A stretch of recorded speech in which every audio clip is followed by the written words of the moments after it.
আজকে আহ, মানে খুব গুরুতর একটা বিষয়ের উপর আমরা আলোকপাত করব।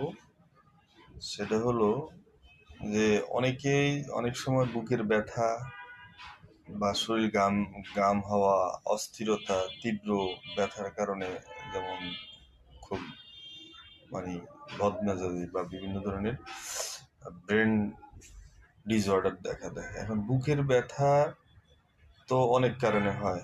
তার মধ্যে স্বাভাবিকভাবে প্রাথমিকভাবে সবাই মনে করে যে এটা গ্যাস্ট্রিক পেন।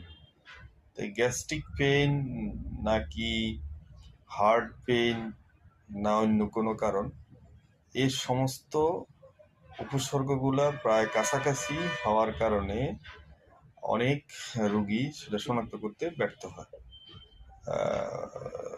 অনেক সময় তারা ভুল বুঝে গ্যাসের ওষুধ ইত্যাদি, ব্যথার ওষুধ ইত্যাদি ইত্যাদি খেয়ে তারা ব্যথা নিরাময় করার চেষ্টা করে। তো এই ধরনের একটা কেস আমরা এই ধরনের কতগুলো কেস, তার মধ্যে একটা কেস আমরা করি কিছুদিন আগে বা 2-3 দিন আগে। একজন ভদ্রলোক খুব দ্রুত তার বুক ব্যথা নিয়ে আসছে এবং তার পাশাপাশি আমরা যদিও কোনো চিকিৎসা তাকে দেইনি, কিন্তু তার শরীর ঘামানো এবং অস্থিরতা দেখে আমরা অতি দ্রুত তাকে নিকটস্থ হাসপাতালে যেতে বলছি। তো নিকটস্থ হাসপাতালে যাওয়ার পথে উনি মৃত্যুবরণ করছেন ইন্ডিয়ায়।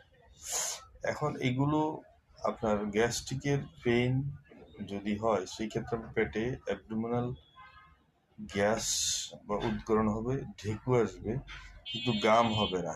অনেক সময় প্যানিক ডিসঅর্ডার কারণে গাম হয়, কিন্তু হার্টের ব্যথা হবে আপনার বুকের মাঝখানে, এবং এই মাঝখানের ব্যথাটা এত তীব্র আকার ছড়িয়ে যাবে যে আপনার দুই সাইডে বগলের নিচ হয়ে হাতের আঙ্গুলগুলোও ব্যথা হবে। তো হাতের আঙ্গুলে ব্যথা হলে স্বাভাবিকভাবে তখনই তাৎক্ষণিক তার একটা ইসিজি খুব দ্রুত করে নিতে হবে, এবং পাশাপাশি তাকে ইসিজি দেখে ওই চিকিৎসক যে ব্যবস্থাপত্র দেয় সেই মোতাবেক ব্যবস্থা নিতে হবে। হার্ট অ্যাটাক হয়ে গেলে যদি 15 মিনিট হলো একটি আদর্শ সময়, এই সময়ের ভিতরে যদি রোগীকে ম্যানেজমেন্টের আওতায় আনা যায় তাহলে সেই রোগী অনেকটা রিকভারি হওয়ার সম্ভাবনা থাকে।